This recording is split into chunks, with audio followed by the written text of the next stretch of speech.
오늘은 이제 조금 이게 이제 저도 신문에서 찾아보니까 이렇게 인문학 강좌로 나와 있어서 좀 이렇게 전에 강의하신 그 연사님들이 보니까 다들 다 깊이가 있으신 분이시더라고요. 그래서 저도 오늘은 그냥 좀 지루하지만 책으로 한번 얘기를 드리는 게 낫겠다 싶어서 했는데 이 책은 제목을 출판사에서 그때 랜드마크 나온 출판사에서 그 효영 출판에서 정했는데 원래는 이제 제가 지금이 21세기죠. 근데 이제 계속 그 공부를 한 게 옛날 책으로 이제 서양 옛날 책으로 공부를 많이 했어요. 그래서 뭐 14세기 이후 책들 이렇게 번역된 거 그런 거를 많이 봤는데 그 교수님이 미국에서 이제 지도 교수님이 딱 그러시더라고요. 이렇게 14세기 책을 우리가 보는데 이게 뭐 그 당시에 책이 몇 권 있었겠지만 좀 남은 거다. 이렇게 남게 이렇게 하는 게 또 중요하지 않겠냐.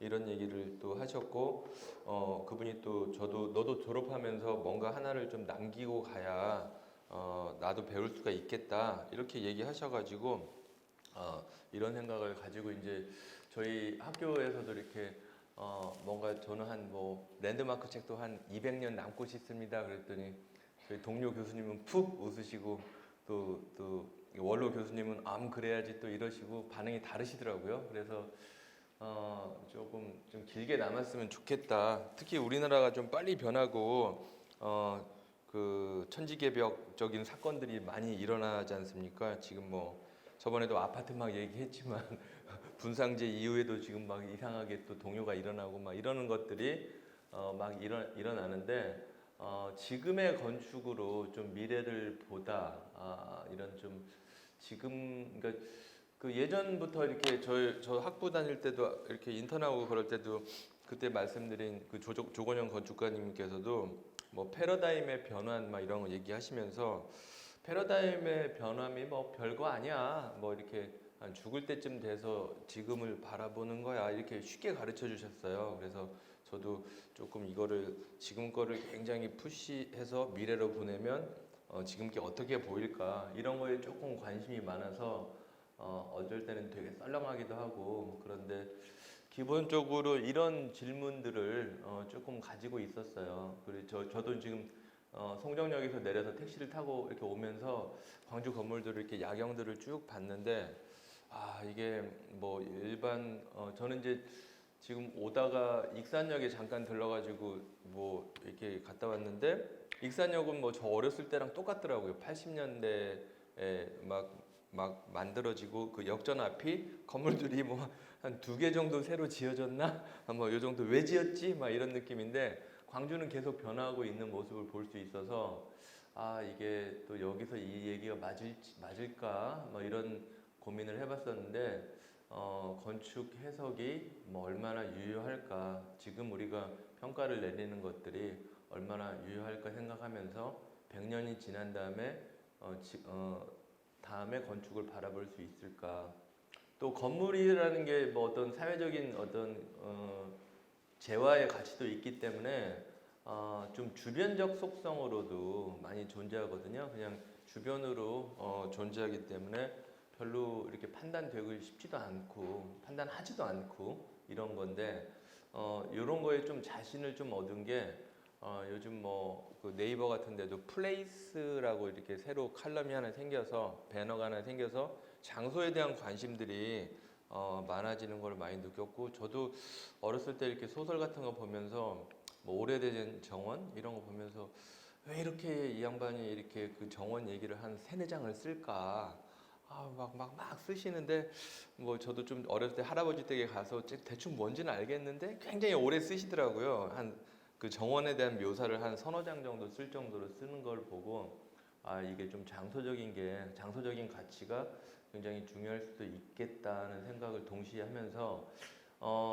지금까지 이렇게 쭉 제가 좀 이때가 한 2년 전에 쓴 책인데 그 전에 쓴 것들을 한번 좀 계속 저는 이게 분류하는데 조금 관심이 많아가지고 분류를 해보니까 제가 건축 쪽으로 관심 있는 주제가 어떤 저번에도 얼굴 말씀드렸는데 표면, 그다음에 유형, 뭐 도시 상상 이렇게 있을 수 있겠고, 이게 어떤 의미를 가지냐, 우주에 맞춰가지고 봤을 때는 시간, 정신, 자연 이렇게 생각할 수 있겠다. 그래서 뭔가 어떤 우리의 피지컬한 모습들, 그다음에 우리가 지탱하고 있는 땅이나 어떤 그라운드, 그다음에 어떤 정신적인 것을 요걸로 좀 담고 싶어가지고 그 뭔가 이렇게 예전에는 예전에는 2000년 전에 건축에 대해서 서양 사람이 쓴 거에 보면 이렇게 견고함, 퍼미타스, 베네타스, 유틸리타스의 아름다움,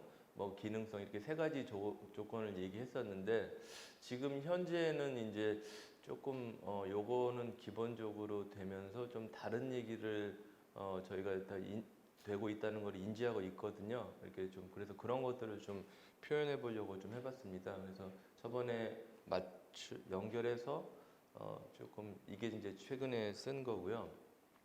그래서 오늘 이게 제가 다 드릴지 얘기를 드릴 수 있을지 모르겠는데, 앞에 어떤 3개 정도의 어떤 그 큰 주제들, 표면, 유형, 도시 상상, 여기에서 제가 이렇게 쭉 적은 것들이 좀 되게 테크니컬한 것들이에요. 테크니컬하면서도 어떻게 보면 그 표상, 레프리젠테이션 뭐 이런 거에 관한 얘기들인데, 표면 특히 뭐 뭔가 기능이 읽히는 거, 그 다음에 표면이라는 게 어떤 소통을, 건축이 어떤 소통을 할 수 있을까, 그 다음에 표면에 뭐 메신저라고 표현했는데 어떤 식의 어떤 다이렉트한 메시지를 보내나, 그 다음에 많은 건물들이 이렇게 은행 건물들이 뭐 카드사 건물들이 많거든요. 그게 이제 좀 어떻게 보면 되게 쿨해 보이려고 하는 비즈니스적이다.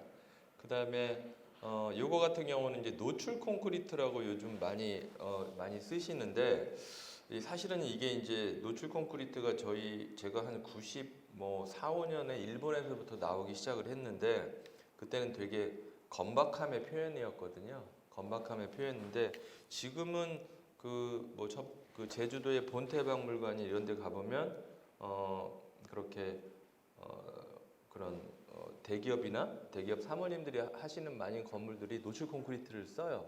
그래서 이것 봐라, 예전에는 95년 이럴 때는 건박함을 표현했는데, 지금은 또 굉장히 2015년, 18년 이럴 때는 미니멀리즘으로 또 이렇게 인식이 돼서, 뭐 이것도 이제 초심을 잃고 소비되지 않나, 뭐 이런 식으로 한번 써보고, 그 다음에 우리나라가 그 조선도 강하지만 어떻게 보면 건축 용어로 하면 잡철 이런 게 좀 강해요. 철 만드는 게 뭐 예전에도 세운상가에서도 보면은 깡통 자동차도 만들 수 있다 이렇게 얘기했듯이, 좀 이런 잡철 가지고 두드려서 만드는 거에 좀 강하거든요. 그리고 제강 회사들도 많고 그런 있기 때문에 우리나라에서는 오히려 이런 그 스틸로 하는 게 더 쉽지 않나 하는 생각을 해보고, 그다음에 이제 이런 표면의 어떤 구석을 탈피하는 것들, 그다음에 유형도 보면 유형은 조금 이제 일반 전문 지식은 좀 어려울 수도 있는데, 사실 이게 유형을 저도 공부해 보면서 이게 내 생각이 어렸을 때 본 게 이거구나, 요거에 내가 꽂혀 있었구나, 이런 생각을 많이 했어요. 그래서 어떤 창조자의 입장에서, 건축가의 입장에서 보면 예전에 자기가 본 것들, 아니면은 뭐 새롭게 보는 것들, 그것들을 아무래도 그 누구죠? 그 저번에 교수 그만두고 만화가 한다고 간 그 명지대 김정훈 교수인가? 에디털러지라고 또 책을 썼더라고요. 이게 편집학 뭐 이렇게 썼는데, 현대는 모든 게 편집이다. 근데 이제 저희 뭐 글 쓰는 사람이나 뭐 만드는 사람 다 보면 가지고 있는 자기 컴퓨터에 들어있는, 자기 머리에 들어있는, 몸에 들어있는 것들을 끄집어내서 만들거든요. 그래서 만드는 사람 입장에서는 계속 뭔가 어떤 뭐 자전적 기억들의 재구성 이런 얘기도 될 수 있고, 어떤 자기가 좋은 유형을 보면 그거를 딴 나라 거를 가져와서 해보고도 싶고, 그래서 이거